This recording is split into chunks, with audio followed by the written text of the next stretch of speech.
3,450. Hello, halika muna. Usap muna tayo. Dito tabi mo muna dito. Angelo, bakit ka naman nagpupursige na magtinda ng ng mani? Para may mabili kaming bigas. Para may mabili kayong bigas. Araw-araw. Anong gusto mo maging? Business. Magiging businessman. Dito mga kajokso, yung mga medals Yan mga medals si Jilo. Yan, ang dami. Salamat po, Mother and Only Vlog, sa pagbibigay nito. Madaming tulong na to sa amin pang araw-araw na gastusin. Sana po madami pang tulungan ng tao. Yan. Dito kayo natutulog, dito kayo namamahinga. Pagka magtinda kayo, bumaghapon doon lang. Mas pinili nyo na dito kasi mas malapit lang sa Siwol, no? Yan, salamat, Mother Honey! Hindi hadlang ang kahirapan o kawalan na sapat na bahay o tirahan para tumigil sa buhay. Nanatiling nagbenta, nagtrabaho o nagnegosyo si Jilo para makatulong sa kanyang magulang at para mairaos nila ang kanilang buhay at makapagpatuloy sa kanyang pag-aaral. Magandang hapon po sa inyo lahat mga kajokso, hapon na. Wala doon si Angelo, no? So nabalitaan ko na sila Angelo pala ay dito sila sa kalsada. Dito na sila tumira ngayon sa trapal-trapal na lang mga kajokso. Dito na si Angelo. Timing naman na ito. Angelo, kumusta? Kumusta Angelo? Yeah. Oo. Anong pinagkakaabalahan mo ngayon? Mani na naman? Oo.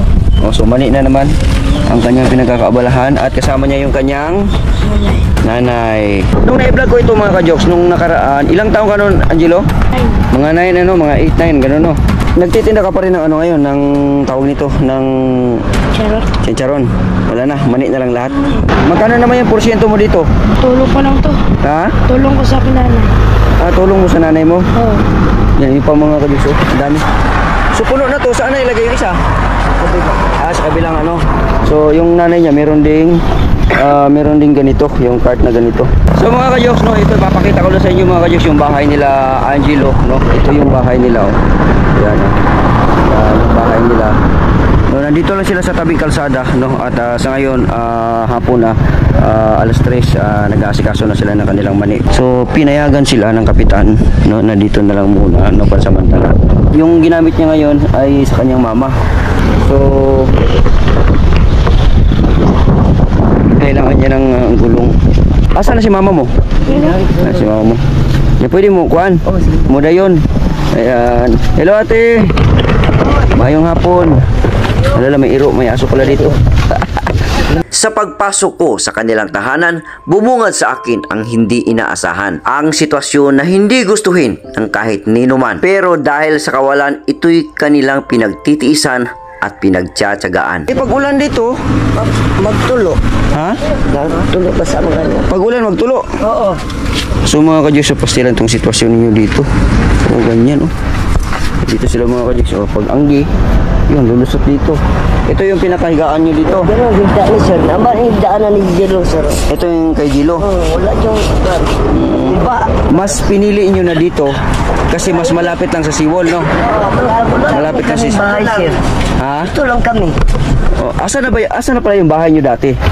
Sa Jusel, pero hindi sa amin yun. Hindi man among balay sir. Nagpuyo lang kami doon. Nagpuyo lang kayo dito?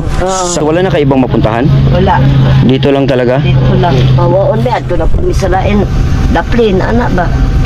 Pagpalisin kayo dito, punta na naman kayo doon sa iba na namang tabi-tabi. Naoperahan ka ba dati? Hindi, bawal. Bawal? Anong bawal na? Bawal kay walay 5% ay hatag sa doktor nga maklakaw ko. Kaya hindi kayo inoperahan? Walang 5% na... CT scan at saka MRI yun natapos pero nakita doon triple. Doon sa talaga sa gitna pero ayaw naman ng auntie ko at saka yung mama ko na pera na ko kasi hindi ako makalakad. Hindi makakaano yung si ate na ng pwersahan ba yung halimbawa magbubuhat ng ganun, so alalay lang siya sa buhay niya, no. Ang tanging talagang umaalalay lang kay nanay niya ito si Angelo. Angelo, bakit ka naman nagpupursige na na magtinda ng ng mani Para may mabili kaming bigas. para may mabili kayong bigas O, araw-araw. araw-araw para makatulong ka sa mama mo. Bilib ako sa bata na to kasi ano yung sinabi mo kahapon na pagka dating niya galing trabaho, galing magtitinda, Galing Bibigay- galing school tapos tinda pag uwi. Kunin lang yung yung bayad sa sa mani tapos yung sobra. Ginansya niya, hindi namin ng bigas. bili niya yung bigas. Oh. So, Bigay sa akin. ibig sabihin, ini-intrigo sa iyo talaga. Oo. Oh. Anong grade na pa ngayon? Ha? Grade 7 ka na ngayon. So, kunti na lang Tapos yung nung nakarang ano ba yun? Ano ba yung ano yung tawag mo? Yung certification niya? Certification Oo. yun. Ano yung certification niya? Ayun. Itong taon na to. Ito pala, ang dami mong medals. Yun mga andun kadyos. pa sa bahay na iniwan namin, andun pa medals niya. Yung iba. Oo. Oo. So ito mga kadyos. Yan si Maliit Jelo. pa siya hanggang grade 6 yan. Oh, ito yung maliit pa siya. First siya sa math sa Pupils autobiography. Yan oh. Tapos ano to siya dito? Kinder siya. Tapos ito naman certification niya. Certification. Of recognition. Oo. Para sa ano to? Para sa sa math niya sa sa Rubik's. Oo. Magaling ka pala sa Rubik's, no? First ito. siya. First ka. Ang galing.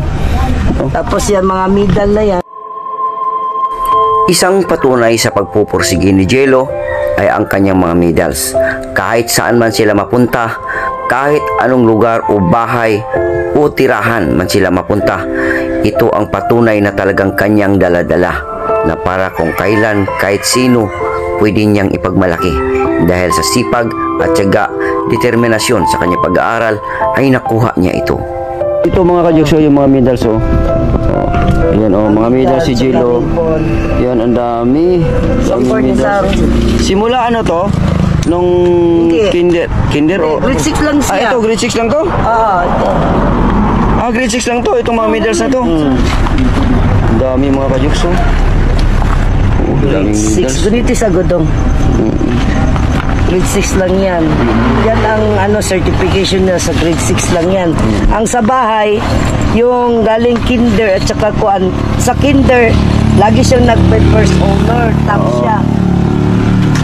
Ngayon, sa grade 6, ito nakuha niya. Ito. Sa grade 6 lang yan, no? Oo, sa grade Galing. 6. Galing. Yung grade 5 siya, yung grade 3, di ba, may pandemic man yun. Oo. O, top din siya doon. Top Marami din siya siya doon. medal. Nandun sa bahay.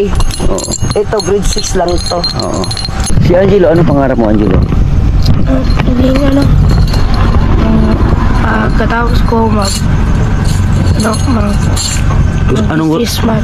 Anong gusto mo maging? Mag-business. Magiging businessman.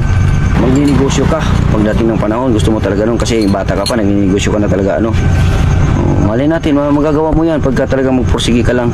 Ngayon pa lang nakikitaan ka naman ng pagpupursige kasi kahit saan ka na napunta, talagang nagninegosyo ka. Yan, so may bibili ng mani. Magkano yung isang baso na ganyan? 20. 20.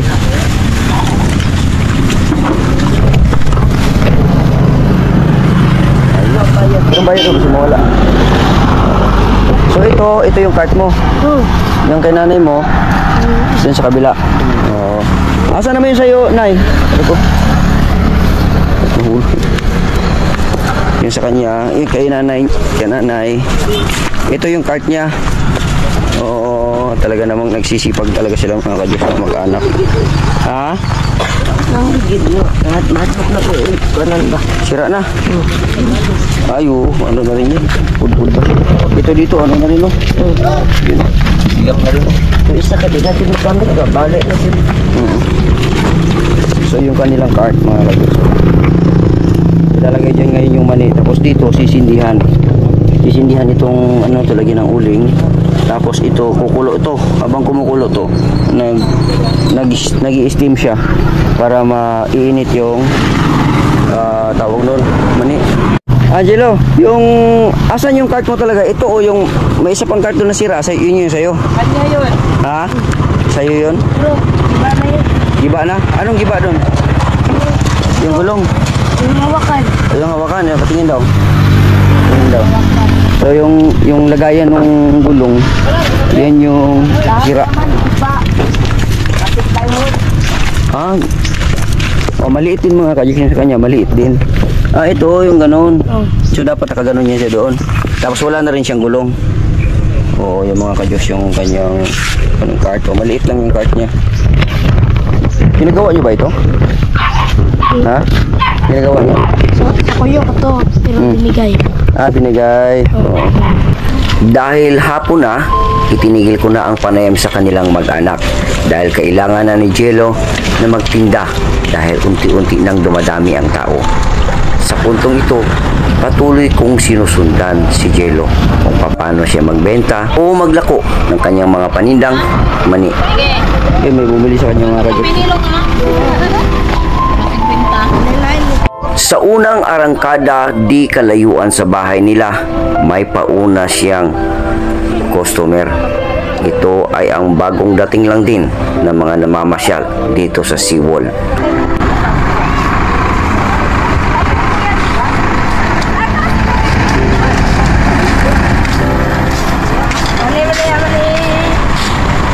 Patuloy sa paglalako si Angelo sa kanyang mani kahit na nagbabadya pa ang ulan. Sipag at determinasyon ang pinapakita ni Angelo dahil anya dito lang sila makakaahon sa kahirapang kanilang sinasadlakan. Dito sila mabubuhay sa kaniyang pagsisikap at paglalako. Kaya ito, puntahan natin, no? Hindi na natin patatagalin, no? Si Jello, tawagin na natin. Si Jello. Jello, halika muna. Usap muna tayo. Dito, tabi mo muna dito. Tabi mo muna yung ano. So, yan. Hindi mo pa sinindihan yung silalim. Baka makasagabal dyan. Ha? So, pahingalan muna siya dyan at mag-usap-usap lang muna kami. Tikman ko muna yung mali mo. Masarap ba itong mani mo? Sarap yan, bago Bago? Oh, bago. Umuulan ng mga ka-jokes, no? So dito kami sa kung saan nagtitinda si Jello, no? Dahil mabait yung bata mga ka-jokes, no? So bibigyan natin ng regalo si Jello.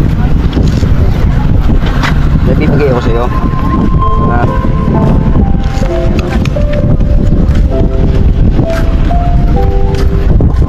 One, two, three, 4, 5, 6, 7, 9, 10. Ganyan.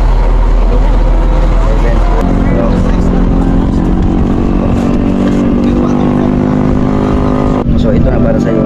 So ito 3,450. Yan, sa'yo na yan ha. Okay. So, yun. Pasasalamatan natin si Mother and Owning Vlog.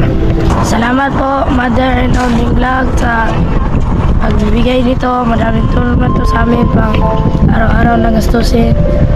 Sana po, madami makapang tulungang tao. Yan lang po. Yan lang. So, ngayon, yung pera na yan, saan mo dadalhin yan? Sa mama ko. Bibigay mo sa mama mo? Oo.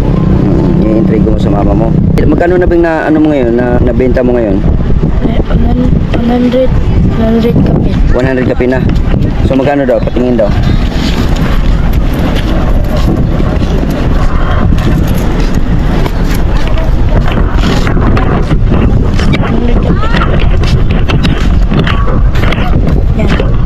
Yan. 100. So yun yung kita mo ngayong araw na to. Oo.